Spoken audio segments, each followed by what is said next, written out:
তোমাদের মধ্যে অনেকেই আছো যারা রাতের বেলা পড়তে বসে ভাবো এখন একটু ঘুমাই, কাল সকালে উঠে পড়বো। কিন্তু সকালে ঘুম ভাঙলে তখনই মনে হয় আর একটু ঘুমাই, একটু পরে উঠবো। এইভাবে করতে করতে দেখা যায় অনেক দেরিতে ঘুম থেকে ওঠা। আর তখন মনে হয় রাতেই পড়া ভালো ছিল, তাহলে ভালো হতো।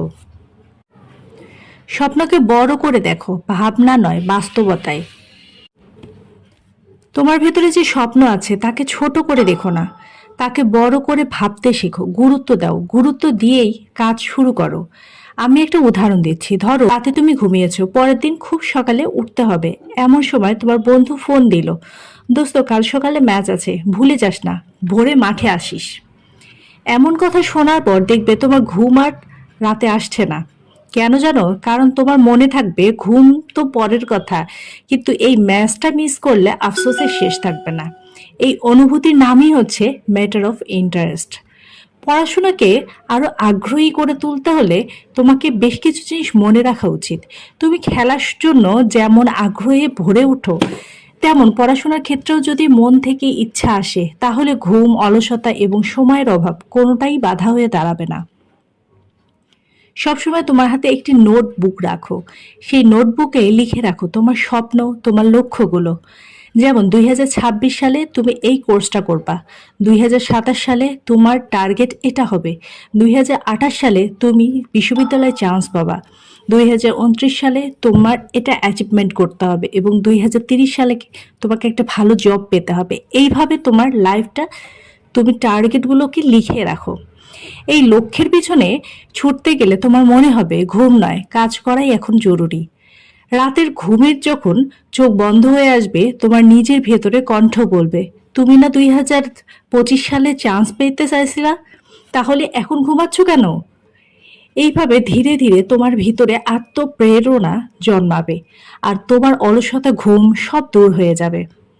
5 সেকেন্ডের মধ্যে সিদ্ধান্ত নিতে শিখতে হবে। ধরো তুমি অ্যালার্ম সেট করছো যে ভোর 5টার সময় তুমি উঠবে। অ্যালার্ম বেজে ওঠার সাথে সাথে তোমার মাথায় প্রথম চিন্তাই আসবে, ভাই আজকে আর পারবো না, একটু ঘুমাই। এইটাকে তোমার কিল করতে হবে। তোমাকে 5 সেকেন্ডের মধ্যে ভাবতে হবে, আমি একটা সেকেন্ডও নষ্ট করব না, আমাকে এক্ষুনি উঠতে হবে। এবং তুমি ফ্রেশ হয়ে টেবিলে বসবে। এই ইন্টেনশনটা তোমার মধ্যে যদি তুমি ঢুকাতে পারো, তাহলে তুমি গেইন করবে।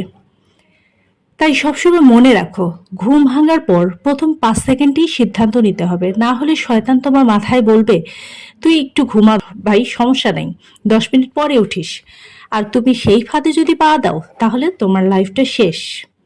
বাজে অভ্যাসগুলো তোমাকে বাদ দিতে হবে, না হলে স্বপ্ন স্বপ্নই থেকে যাবে, স্বপ্ন আর বাস্তবে আসবে না।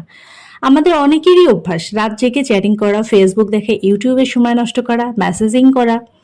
এইসব করতে করতে ঘড়ির কাঁটা কখন 3টা 4টা বেজে যায় আমরা খেয়ালও করি না। পরের দিন সকাল 8টায় যখন কলেজ যাব, যখন চোখই মেলতে পারি না। ব্যাপারগুলো এরকম হয়। কলেজ করার পর দিন শেষে আমরা যখন বাসায় আসি, তখন অনেকটা টায়ার্ড হয়ে যাই, আমাদের এনার্জিগুলো লস হয়ে যায়। তুমি যদি এইগুলো না করে ঠিক সময় মতো পড়াশোনা করে 10টা 12টার মধ্যে ঘুমিয়ে যাও, পরের দিন তুমি টাইম মতো উঠতেও পারবে। সব তুমি সুন্দরভাবে দিনটা কভার করতে পারবে। এই অভ্যাসগুলোকে বদলাতে হবে। তাই আজ থেকেই সিদ্ধান্ত নাও, রাতে 11টার মধ্যে ঘুমাবে, ফোনে চ্যাটিং, ইউটিউবে এইগুলো বন্ধ করে দিবে। সকাল সকাল ঘুম ভেঙে নতুন একটা সুন্দর দিন তুমি শুরু করবে। আর নিজের স্বপ্নের দিনের থেকে এক একটা ধাপে তুমি এগিয়ে যাবে। ঘুম তখনই মূল্যবান যখন তুমি স্বপ্ন দেখছো, কিন্তু ঘুম ভেঙে সেই স্বপ্নকে বাস্তব করতে না পারলে ঘুমও হয়ে পড়বে ব্যর্থ।